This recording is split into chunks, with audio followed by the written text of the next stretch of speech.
因為我哋時間都差唔多啦。我喺度畫條線啦，跟住係黃毓民議員。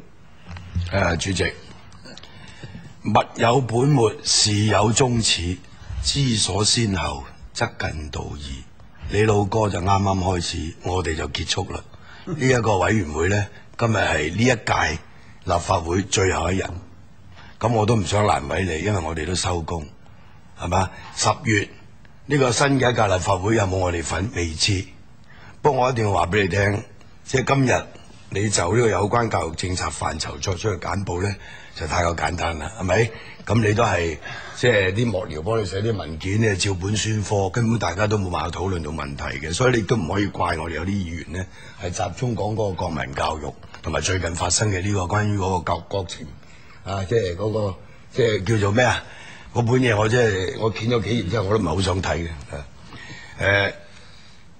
我即係好反對將呢個德育及公民教育科變成德育及國民教育科。香港唔需要國民教育，香港需要完善呢一個公民教育。甚至香港人對所謂中國人嗰個身份嘅認同都有危機，就因為中國共產黨係一黨專政，一個專制獨裁嘅政黨，60幾年來一路都壓制人權。如果你夾硬要我支持中華人民共和國政府，或者擁護共產黨，或者對共產黨一個正面評價，我先叫中國人。如果國民教育基礎係建基喺度咁嘅，我寧願唔做中國人。好多香港人都係咁諗嘅，所以你就真係如果梁振英係嘛繼志述事，要將呢個國民教育去做咁嘅發揮嘅話呢，我諗你呢個國民教育到最後一定係失敗嘅。嗰份國民教育嘅指引呢，我哋睇晒。係咪？我哋都俾咗好多意見，我哋自己亦都寫咗啲文件。而家先喺小學度開始，你就已經喺度講國旗國歌啦，係咪？講國旗嘅國歌你又唔講，義勇軍進行歌係咩？係咪？咩一回事？真係啱晒嗰啲歌詞，不願做留弟的人們起來，係咪？所以我覺得呢，即係如果你哋即係話喺政府喺個教育政策嘅層面裏邊，連公民同國民嘅分野你都搞唔清楚。同埋國民教育究竟你係要喺從一個理性嘅角度、文化認知嘅角度裏邊，即係對自己嘅祖國嘅文化歷史有一個尊嚴嘅自覺呢一個角度，係咪？好就係好，唔好就係唔好，咁樣去即係話教育啲年青人啦。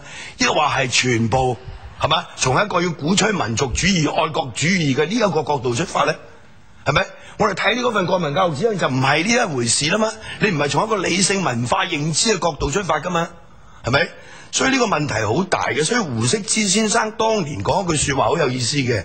而家講緊係即係80、90年前，佢話為你自己爭自由，為你自己爭民主。一個自由民主的國家，不是一幫奴才可以建造起來的。你而家呢個國民教育成個前提就係要製造奴才啊嘛，係咪？所以呢個係唔係叫國民教育嘅奴才教育？至少我哋睇完晒嗰份文件，同埋你哋過去包括上一任特首喺佢哋所講嘅嘢，你就係喺度宣示一種咁嘅概念啊嘛，係咪？所以我哋即係我啊，或者我自己嗰個即係政治組織係堅決反對嘅。你喺小學、中學實施呢個德育及國民教育，好，你係應該將德育、論述好清楚啦，公民教育搞好啲，係咪？時間已經夠啦，咁啊，有冇補充？我淨係講兩點，一點咧就係咧，係我會多啲同你哋接觸，聽多啲你哋嘅意見。跟住咧就係我啦。主席，同一個補充一啲行政上。主席，我想講幾句心底話啦。首先呢，我再重新講呢一本嘢呢係雖然我哋資助，我哋冇參與佢嘅製作，睇完之後平情而論，有啲地方係着實寫得係資料豐富，係唔錯嘅；有啲地方佢真係有啲偏頗，係有改善嘅空間。咁第二呢，我覺得我哋不能夠將呢一本書就等同德育及國民教育，係兩樣唔同嘅嘢嚟嘅。雖然佢係話佢推薦一個國情教育，等於我哋話可能有一位議員個表現唔係咁好，唔代表議會冇存在嘅價值嘅。我諗咁樣睇啦。咁跟住呢，就係去到一個頭先梁耀忠議員走咗，佢有啲人愛國升學。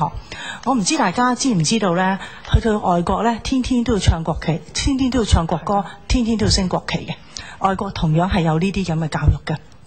因為呢個係一個民族嘅傳承，大家留意睇呢，我要強調一點呢，我哋嘅課程呢係土生土長嘅。我冇講過呢個事實，但我諗係而家呢一個階段呢，我值得將呢個事實鋪陳出嚟。喺諮詢完咗之後嗰4個月，我哋收到大量嘅意見。大家如果將兩個稿去對比呢，係改咗好多嘢。可以話俾大家聽，每一字每一句都係喺李卓芬教授領導嘅小組度改嘅。我哋盡量尊重佢哋嘅。係到差唔多定稿前1個月呢，同事先至俾我同局長睇嘅。局長昔日局長係冇做到任何修改，我亦都只係喺2段嘅字眼上，一個附件嘅字眼上修改咗，其他係完全係冇修改到，係尊重我哋本地嘅一個專業力量去做呢個嘢嘅。亦都可以好坦白話俾大家聽，我哋係事前冇將份稿俾中央，冇將份表俾中聯辦嘅，絕對係一個土生土長嘅課程嚟嘅。呢一個我覺得一定要正視聽。第3點，你哋喺個課程入邊係揾唔到中華人民共和國，揾唔到中國共產黨呢幾個字，因為我哋知道呢個係國情教育，呢個唔係一個同有啲市民講嘅一個洗腦教育，或者叫大家盲目去愛某一個政權，並不是嘅。因為我哋知道呢，每一個國家嘅歷史發展係一個不平坦嘅路，肯定係有好多波波折折，有好多互動嘅。就算我哋講而家我哋好尊重嘅一啲歐美嘅政權，佢哋曾經都經過50年代有 McCarthyism， 但係呢個我哋回翻頭呢，有好多嘢我哋係從一個無論好似上一任局長講黑暗光明，我哋都要講黑暗面，我哋去學習。我都可以，我為咗唔俾壓力嗰間某間大學，我唔講個名，我喺國內嘅一個大學喺佢嘅校史館睇過，佢好平白咁講文革係一個痛苦，佢哋自己校內嘅教授亦都痛苦過，亦都點樣撐住。